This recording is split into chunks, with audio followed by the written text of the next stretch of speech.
Good evening.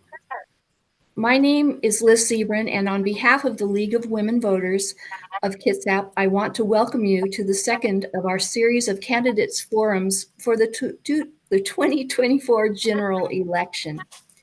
The League of Women Voters, which recently celebrated its 101st anniversary, is proud to be a nonpartisan organization, neither supporting nor opposing candidates and political parties. After careful study and consensus by our members, the League does take positions on issues, and we take action on those positions at the local, state, and national level. The League is a membership organization and depends on our members to organize and run events such as this. We invite and encourage both women and men age 16 and older to join our organization and help support our basic belief that our form of government depends upon the informed and active participation of its citizens. We would like to acknowledge that our homes and gathering places in the 26th Legislative District are within the ancestral territories of the Suquamish and S'Klallam peoples, and those two tribes are an important part of the district. We have invited the candidates for the Washington State House of Representatives 26th District to join us tonight. I would like to note that candidates for seat 1, Jesse Young, has been invited, but states he only participates in in-person forums. He did send a written statement, and I will read that at the end of the other candidates' introductory statements. Please welcome candidate for seat 1, Adison Richards, candidates for seat 2, Michelle Calder and Tiffany Mitchell. Welcome. Glad that you could join us. Did I get all of you? I did. The public was invited to send in questions through the League's website. We have consolidated those into the questions I'll ask of tonight's candidates. So, candidates, let's get started. Each candidate will have a minute and a half for an opening statement. Then, in rotating order, candidates will have 1 minute to answer each question. Following that, the candidates will each have 1.5 minutes for a closing statement. Candidates, you deserve our thanks for stepping up and running for office. Thank you very much. And please be respectful of each other. We will begin the opening statements with Adison Richards. Adison, you have now 1.5 minutes to make your opening statement. Well, thank you so much, Liz. Thank you to the League of Women Voters and to everybody joining tonight. I'm Adison Richards. I'm running for state representative position 1. And I will admit, I am joining you all from my virtual mobile office here, as I was too ambitious knocking on doors this evening. But I'm grateful to be here. So I'm from this community. I grew up here. I've lived in every single part of the district, from down in Fox Island to downtown Gig Harbor to growing up in Purdy and going to Peninsula High School. I've lived on the Key Peninsula, bought a house in Bremerton. I know the issues this district is facing backwards and forwards.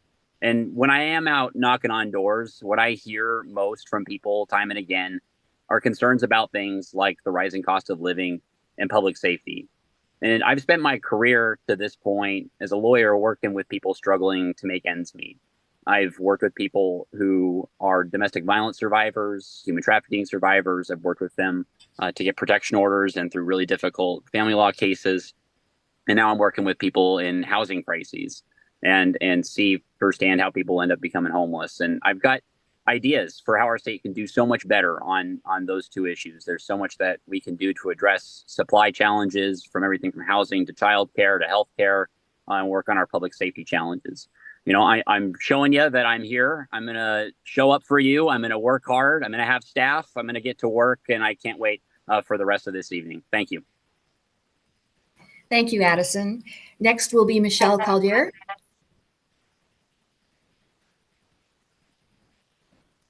Whenever you're ready, Michelle.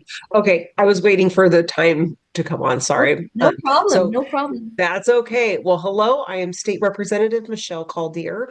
I want to thank everyone for being here tonight, and also thank you to the League of Women Voters for continuing to host these forums. By a little bit of background, prior to serving in the legislature, I was a nursing home dentist and came to Olympia over some dental issues because one of the reasons is that the state had cut adult dental Medicaid. Came down to Olympia. I found it very challenging to reach out to some legislators. Some legislators opened their doors. I learned that one person could make a difference, and that inspired me to run for office. And during the last 10 years, while I've served as your state representative, I have done everything I could to keep my doors open to everyone from every walk of life and every political affiliation, and believe that it's my job to represent you as a whole, and feel like I've done that so far and will continue on that journey if I'm elected. So look forward to all your questions that you may have. And once again, I appreciate having the opportunity to discuss the issues tonight. Thank you, Michelle. And now we'll hear from Tiffany Mitchell. Hi. Hi, everyone. My name is Tiffany Mitchell, and I am running to be your next state representative in Legislative District 26 in Position 2. I am running to be a hardworking, empathetic, and effective legislator that will work to do everything I can to protect women's reproductive health care as a right, make sure that we build safe, strong, and affordable communities, make sure that we try to bring down the cost of health care and prescription drugs, and finally, fully fund public education here in the state of Washington so that all of our kids can have the education that they deserve and the skills they need to succeed in the future, whether that path that they choose to go down for post-secondary is either right into work, college, career technical training, or an apprenticeship. Now, the first time that I saw through democracy that we could really change things that weren't great in the world was when in 2010, Barack Obama signed into law the Affordable Care Act, effectively banning the ability for insurance companies to deny somebody insurance for a pre-existing condition, which meant a lot for me because I have several.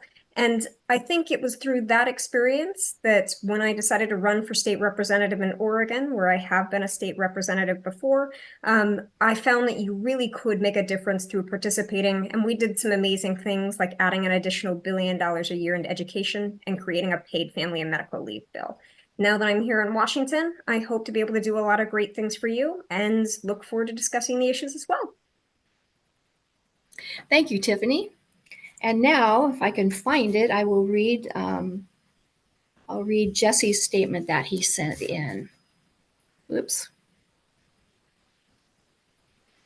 Thank you, everyone, for attending tonight, and thank you, League of Women Voters, for hosting and working with me to help keep my transparency and public access pledge.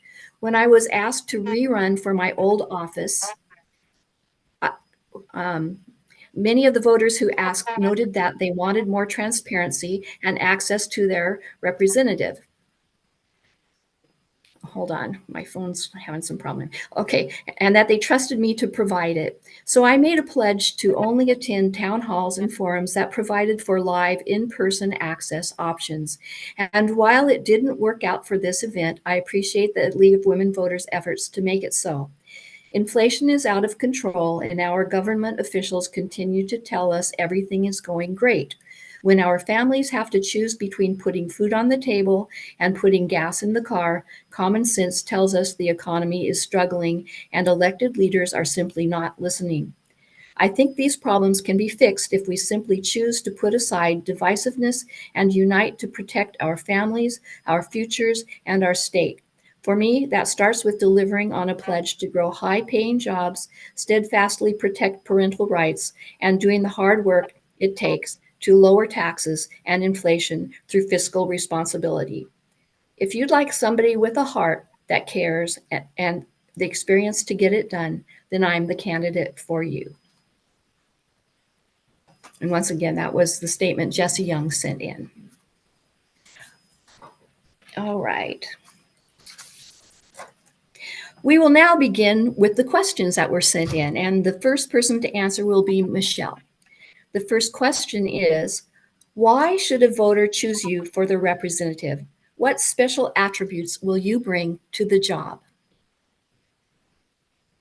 Well, thank you for that question. I believe I have a track record of putting differences aside and working across the aisle and, uh, you know, changing some of the bad policies that have come forward and making them better. Also, coming forward to the table, I'm a very good negotiator. I helped end the eviction moratorium and in our state, as well as a number of other really complex bills. Um, I have a open door policy and have uh, done everything I can in terms of listening to the public, making sure that my votes are what the public want, regardless of whether or not political extremists disagree with those votes. And I will stand up to extremists on the right and extremists on the left in order to make sure that the public gets the people get a voice. Thank you, Michelle. Next, Tiffany. And if any of you want me to repeat the question, please feel free to ask. If you can repeat the question one last time, just so that I hit all of it. Oh, and if we Sure. can restart the timer. Why should a voter choose you for their representative? And what special attributes will you bring to the job? Yeah, sure. Thank you. So, I think voters should choose me because I think when you're looking for a state representative, not only are you looking for somebody who is competent and capable of looking at information and making good decisions based off of the information in front of them, but somebody who has a heart and optimism and a real desire to see how things could be better and different. I talked in my opening statement a little bit about how, for the first time, I saw that happen through President Obama signing the Affordable Care Act in 2010, and really feeling like regular individuals can run for office and make a difference. And when I had the opportunity to do the same thing, I saw firsthand how possible that is. Like I said, actually supporting bills like a paid family and medical leave program in Oregon. And while a lot has changed since that point, for example, my husband's job changed, which is why we're here in Washington now, I really look forward to continuing to help people through my love and dedication of public service. Thank you, Tiffany. Adison.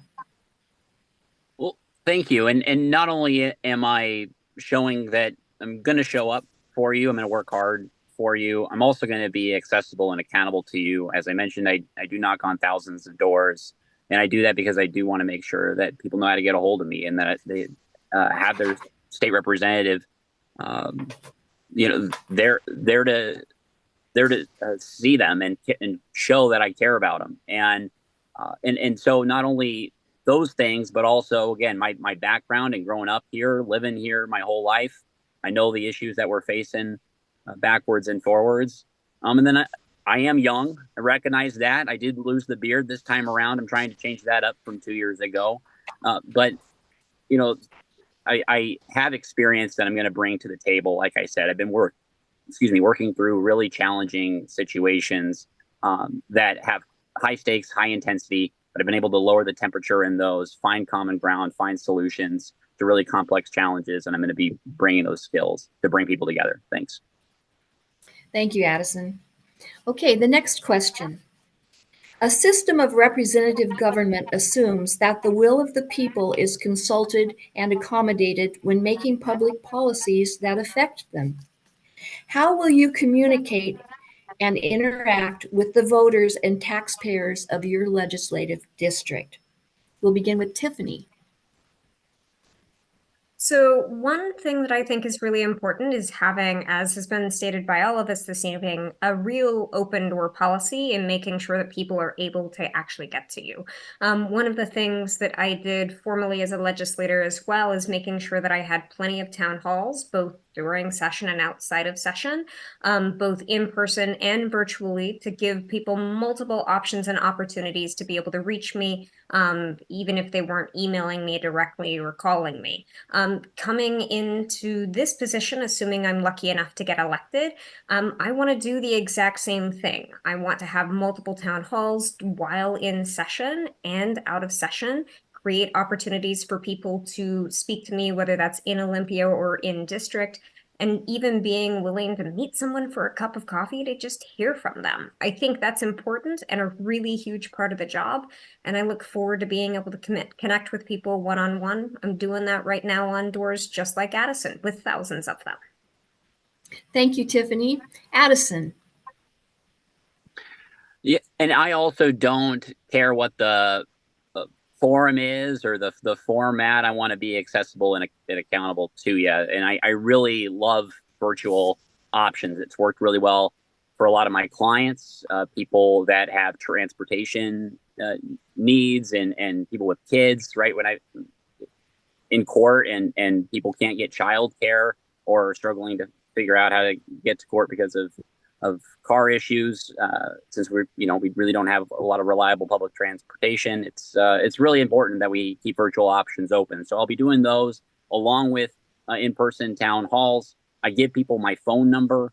It's in my voters pamphlet. I'm serious about being accessible to everybody, and no matter where I am or what I'm doing, I'm going to make myself available, and I believe that's a really vital part of this job, because it's my first and most important job to listen to you, so that I know how you feel and what I need to be focused on. Thanks. Thank you, Adison. Michelle? So once again, I feel that over the last 10 years, I've done a very good job of being accessible. I personally read all of my emails and respond to them. I don't have staff usually respond to them unless they are, constituent issues that are more complex. But for the most part, I am the one that corresponds with people. Even if people show up in Olympia, they can, that I make sure that people can meet me even if I'm completely booked. I've had days where 20 extra people showed up in Olympia because we're very close to Olympia. And I basically just canceled all the lobbyists and said, sorry, my constituents are more important. So I will continue on that path and making sure that I am listening to the people. I'm very grateful that of all the initiatives and of all of the advisory votes, I have had a very good track record of voting the same as the public over the last 10 years. Thank you, Michelle. Okay, the next question. Recent polls show that childcare and early education is a priority for approximately 87% of Washington voters. How would you support culturally responsive, quality childcare and ensure providers are paid a living wage? We'll begin with Adison. Well, thank you very much. And I'm really grateful to have the support of the Children's Campaign Fund, which is an organization that really does so much to advance the interests of people who have childcare needs and childcare workers, and making sure that they are paid well. And look, this is a huge challenge. It's a supply side problem.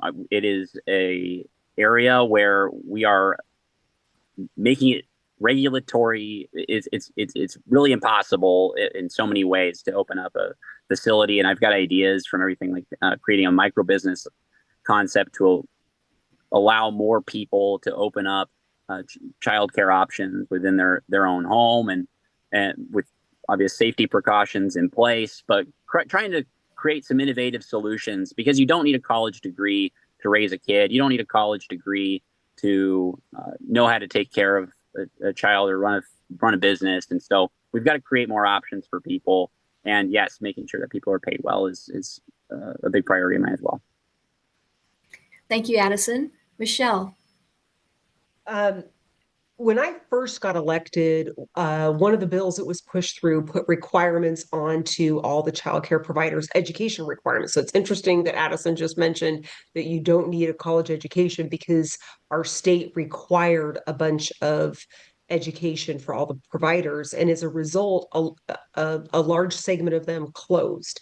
Fast forward to the pandemic, the governor put parameters onto the childcare facilities and made requirements, and once again made it so that even more childcare centers closed.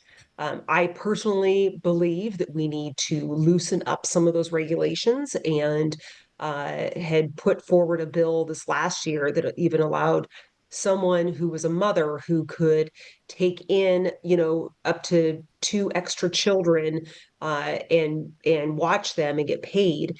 I didn't get a hearing for that because that is not part of the agenda in terms of gaining access. But this is a huge issue and something, and I'm sorry, it's far more than a 1 minute response. Thank you, Michelle. Tiffany. And we definitely need to make it easier for people to get into childcare, providing childcare and cut what red tape we can.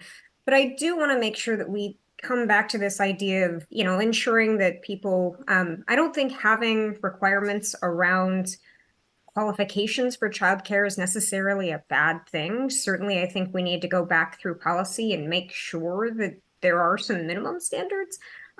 Because as someone who was raised in a child care center myself until my grandparents retired and were able to take care of me and my sister from my single mom, that was a big part of our childhood.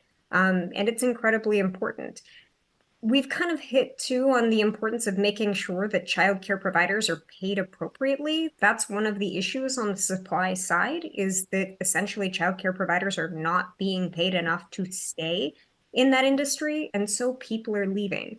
We need to, as a state, really invest in this as a priority to make sure that our parents are able to stay in the workforce and our kids have qualified people watching them.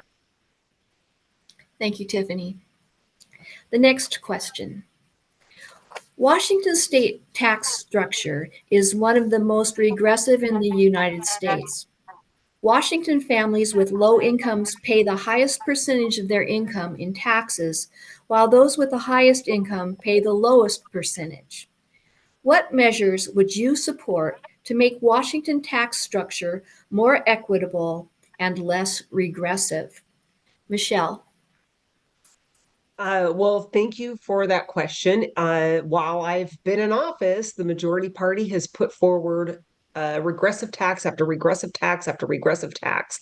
And here we are today, and it's made the problem worse. I have voted against all of those regressive taxes, such as the Climate Commitment Act that increased energy costs by 20%, and the gas price went up 50 cents a gallon. That hurts our poorest folks the most. And there has been a number of other taxes that have come through that I have continually fought. And until the majority party stops putting forward all of these regressive taxes, until the makeup of the legislature changes, I don't see that is going to change. So, Thank you, Michelle. Tiffany. All right, thank you so much for that question. So I think when we talk about like regressive taxes and making sure that people who are most are basically trying to alleviate the burden from people who are least likely to pay it, I want to push back on this idea that the majority party has only passed regressive taxes. There is a tax we have called the capital gains tax that impacted 4,000 people last year, basically the top 1% of Washingtonians, and generated 900 billion, not 900 billion, pardon me, $900 million, nearly a billion is what I meant to say. And so I think that really says that we are trying to move forward.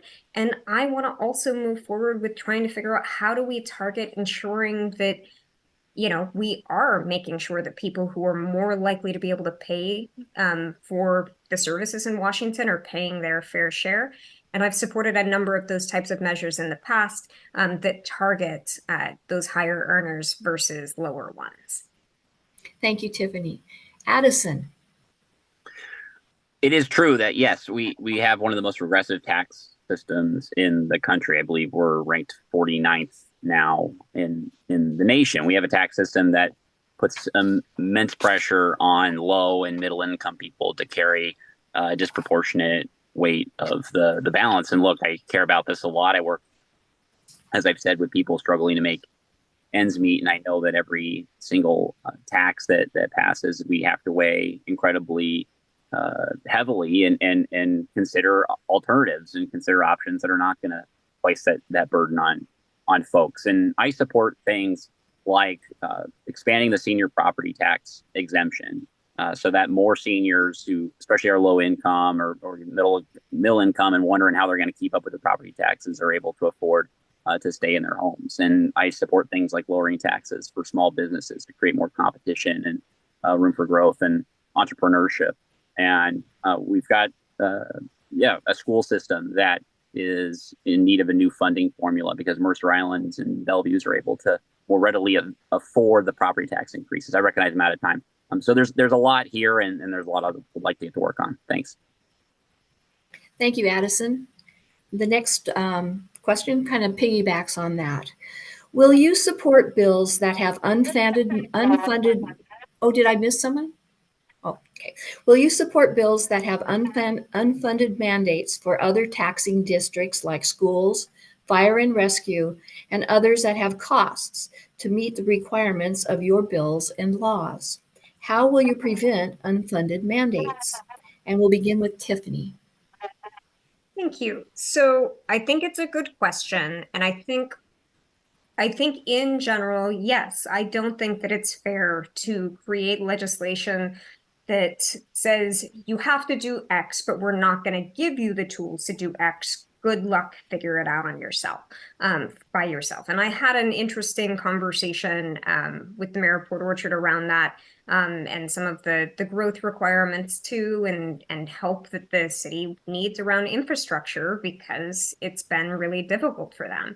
And I think for me as a state legislator, one of the things that I do want to make sure that we focus on is not only how do we pass legislation that meets the needs of the state, but how do we also make sure that the impacted entities downstream have the tools they need to be able to actually implement that, and have that not be overly burdensome to them or to their individual constituents. And so that's what I would focus on trying to do. Thank you, Tiffany. Adison. Yeah, so I think that there's a lot of different. I need to have you repeat the question. I'm sorry. Certainly.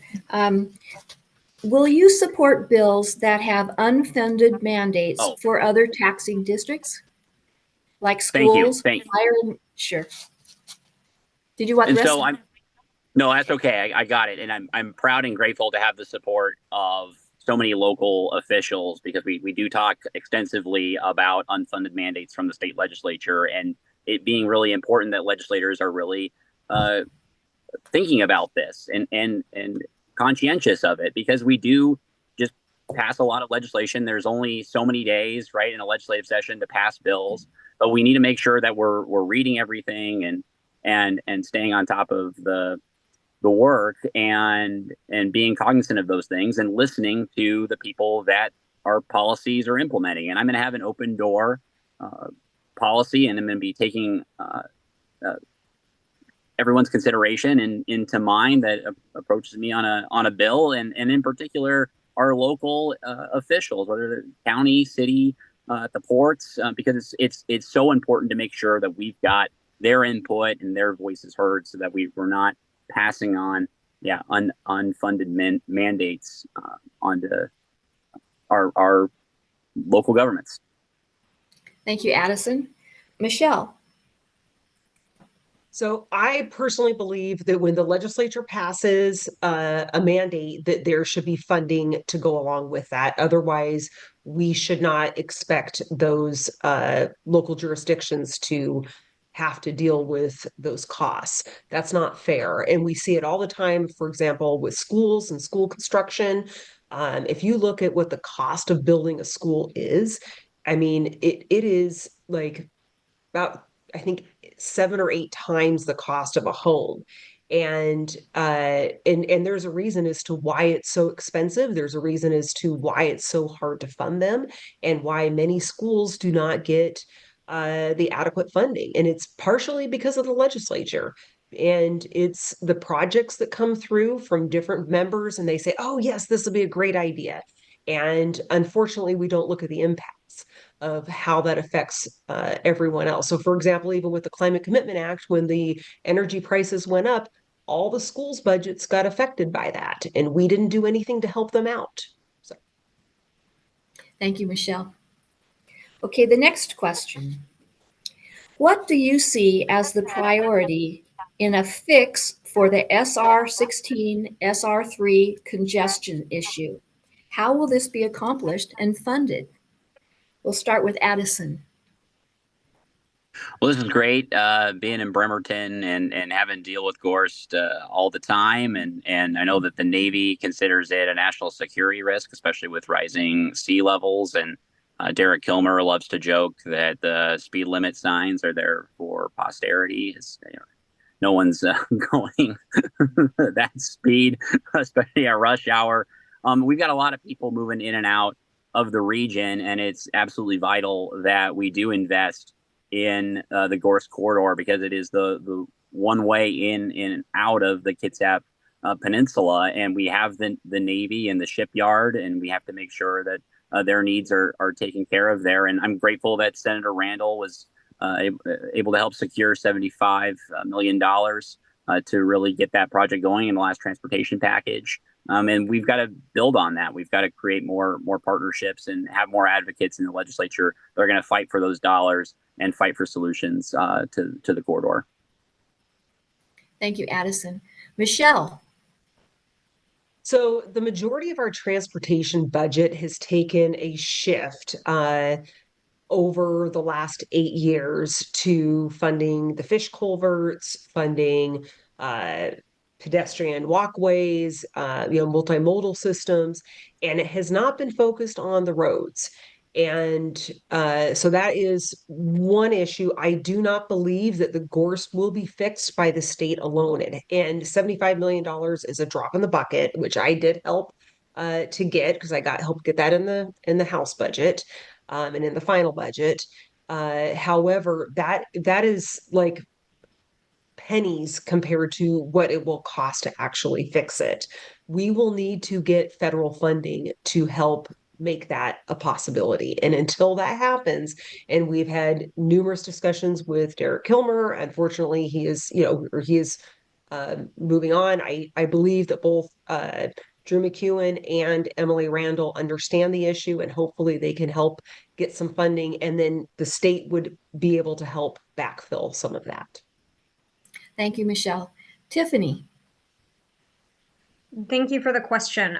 Those of us who get the drive through that particular section of road take this question very personally, because it's quite a corridor to go through. So I want to just piggyback on all of the amazing things that have actually been said by Adison and Representative Calder around what we can do to try to fix that. And I do agree that this is going to be an effort that will require not only a lot of cooperation with partners on the state level to try to get money into the budget for that, but also with federal partners. And I truly believe that Senator Randall is going to represent us in Congress.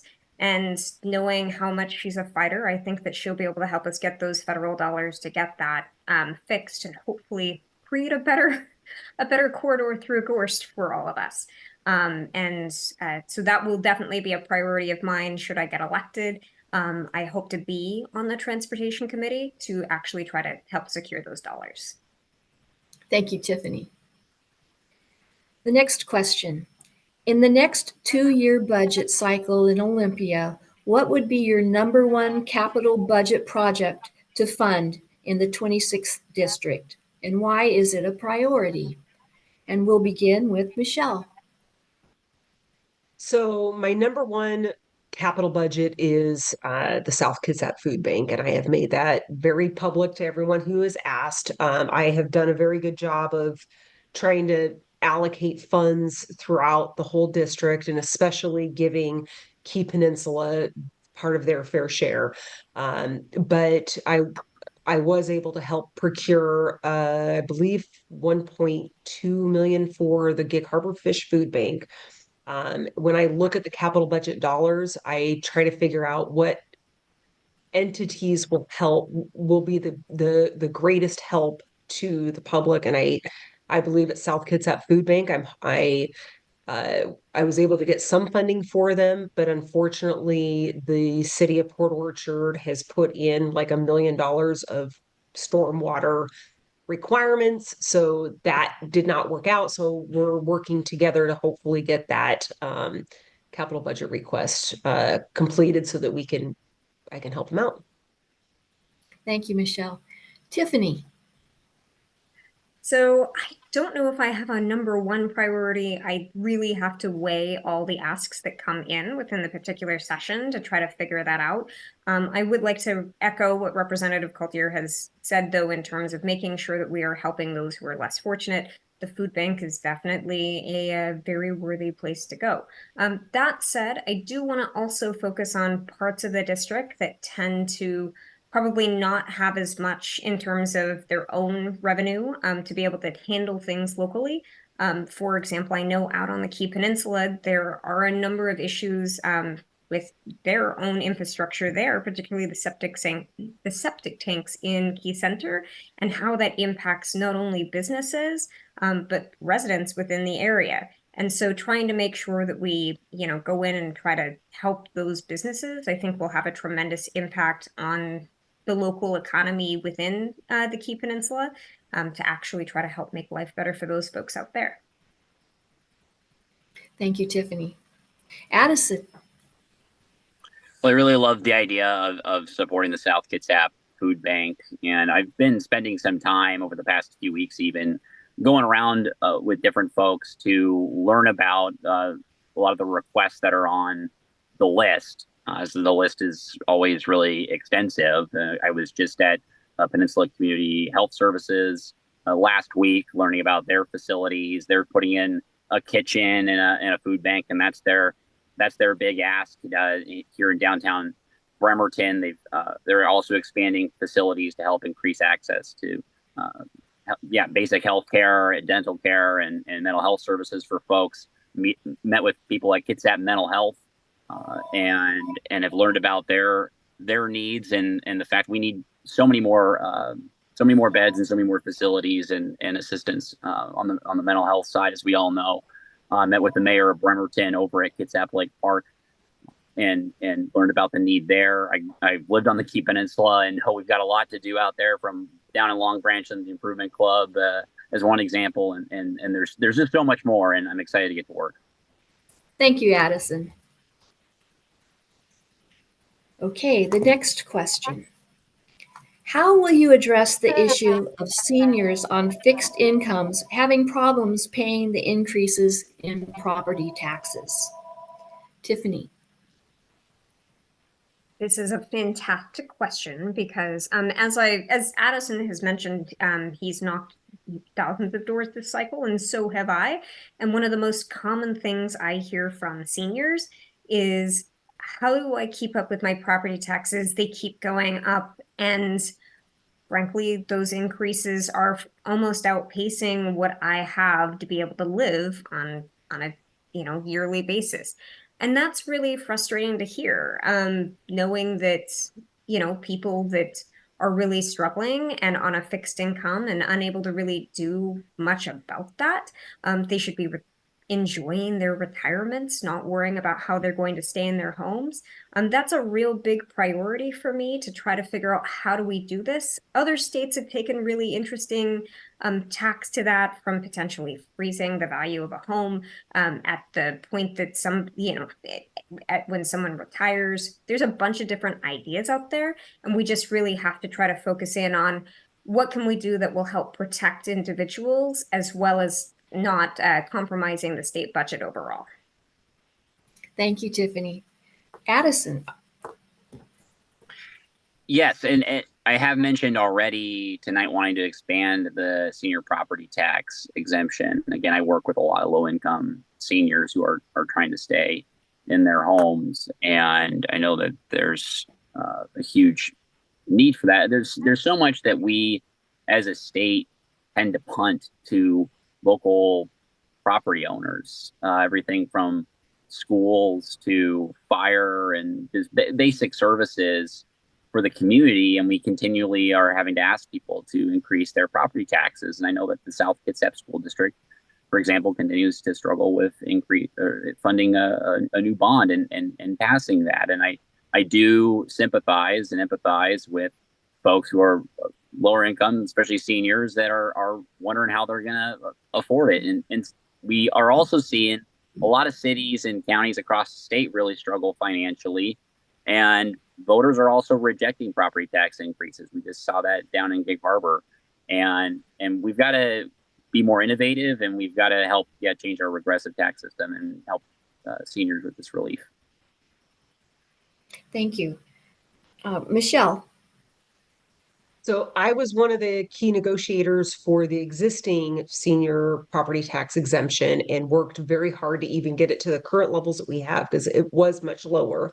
And try to even get an inflator in there as well. I could not. I will tell you, the appetite for taxes, especially regressive taxes by the majority party, is amazing. And I was told over and over again by members of the majority party that they wanted the revenue for other projects and that seniors needed to pay something. I personally believe that we need to, especially for people who are disabled, for our veterans, and for seniors, we need to have that property tax exemption much higher, because they are not able to afford how to get to their doctor's office, food anymore, and their energy costs. So Thank you, Michelle. I'm now going to ask you your final question. And before I call on the first person to answer it, which will be Adison, I'm going to give you a minute to think about it. So your question is, what question have we not asked that you would like to answer? So take a moment to think about that. What question have we not asked that you would like to answer?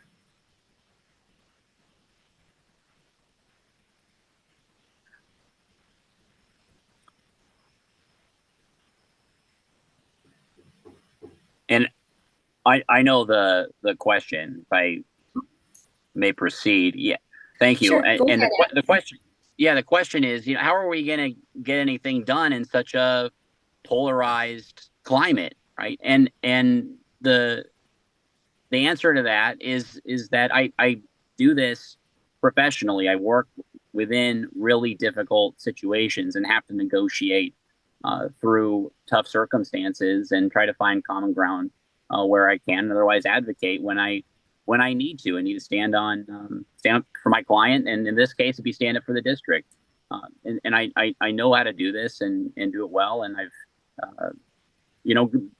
I'm somebody who is always looking to find common ground with people. I go to church. After losing to Spencer and running a great race as we did, I got drinks with him afterwards. I got coffee with Jim for an hour and a half back in August. I do take the time, take the effort to reach out to people with different opinions than me and treat people with basic dignity and respect.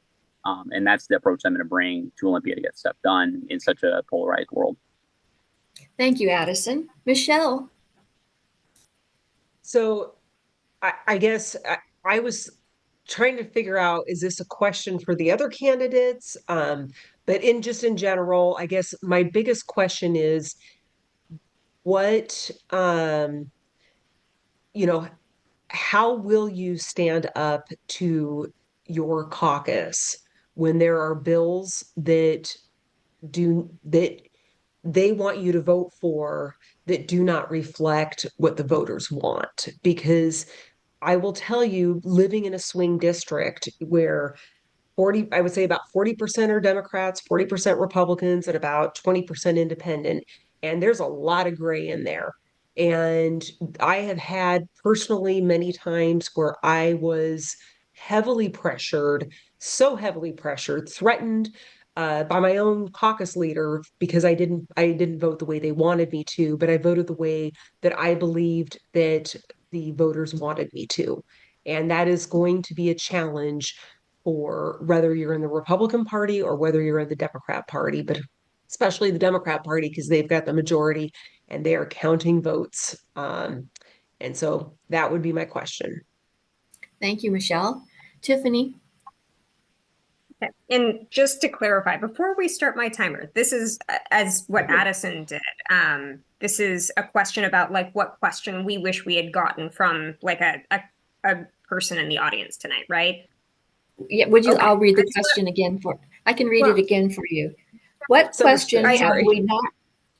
What question have we not asked you that you would like to answer?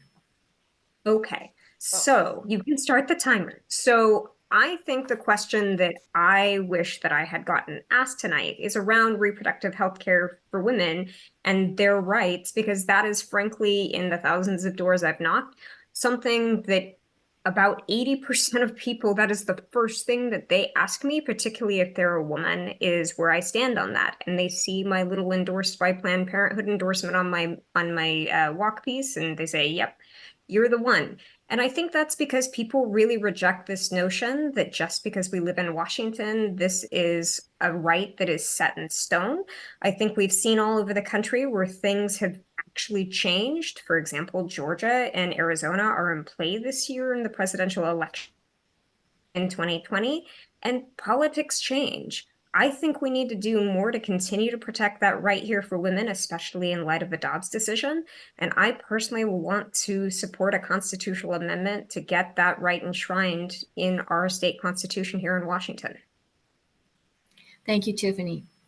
Now, before the closing statements, I want to let you know that the video of this forum will be available in a couple of days at our website, lwv-kitsap.org. Once again, lwv/kitsap.org. The recording of this event is owned by the League of Women Voters of Kitsap and may not be used for any purpose without the explicit written permission of the League of Women Voters of Kitsap. Now is the time for final thoughts and responses. Candidates, you will each have 90 seconds to give your closing statements. Michelle, you may go first. Thank you. Thank you for hosting this event and for all of the questions that we had. One of the biggest concerns that I've heard while I'm knocking on doors is the rising costs and crime and safety. Uh, that is what I hear over and over and over again. And even if someone hasn't been victimized themselves, their insurance costs are going up. I believe that I have got the institutional knowledge to help fix some of these problems. It is going to be a challenge because a lot of bad policies have passed recently that have hindered law enforcement, made it so that uh, city of Seattle can't even get adequate staffing levels.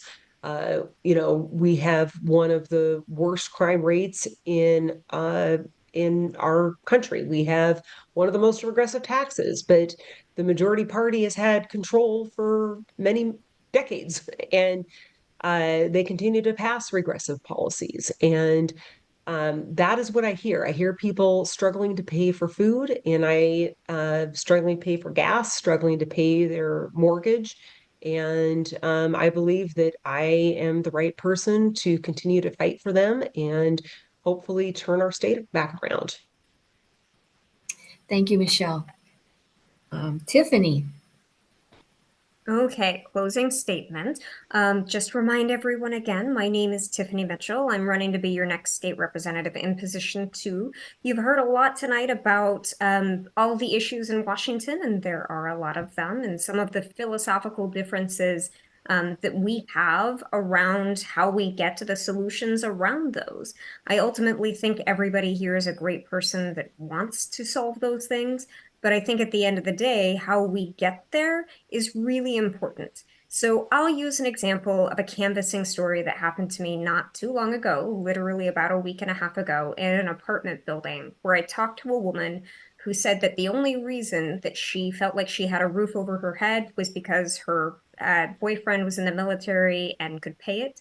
And if she weren't living with him, she didn't think she would have a roof over her head at all. I let her know that when I was a state representative, And having been through issues with rent on my own in my past, how much I really cared about that particular issue, and in my past experience as a legislator, supported a policy to actually cap how much rent could go up year over year in the state of Oregon. And she looked at me and she said it was the first time she had ever talked to a politician that she felt really cared about her and her situation, and that they could actually make a difference.